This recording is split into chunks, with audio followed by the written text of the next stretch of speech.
Jansangram news, बातमीची सत्यता हीच आमची ओळख। फासे पारधेची लेख लाखात एक। सीबीएसई 10वीच्या परीक्षेत 91.20%।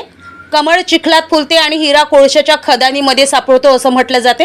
हे म्हणणे तंतोतंत खरे ठरवत जामणी येथील पारधी बेड्यावरील एका फासे पारध्याच्या मुलीने म्हणजेच कुमारी दिव्या रवी काळे या मुलीने इंग्रजी माध्यमाच्या सीबीएसई 10वीच्या परीक्षेत 91.20% गुण घेऊन उत्तीर्ण झाल्याबद्दल तिचे सर्व स्तरातून कौतुक होत आहे।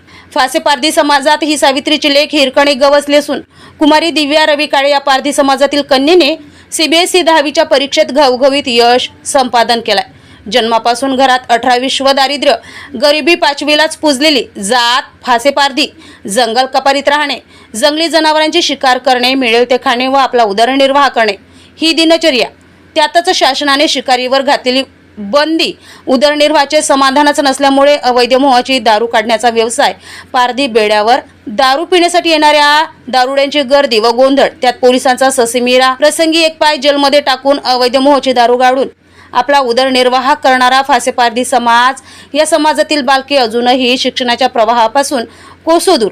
घरात शिक्षणाचा गंध नाही, परंतु या समाजात एक सावित्रीची लेक जन्मास आली आणि तिने पारधी समाजावर असलेला अशिक्षित असल्याचा कलंक पुसून काढून 10वीच्या सीबीएसई इंग्रजी माध्यमाच्या परीक्षेत चक्क 91.20% गुण घेऊन उत्तीर्ण होऊन फासे पारधी समाजात आपल्या नावावर सुवर्ण अक्षरांनी एक इतिहास लिहिलाय।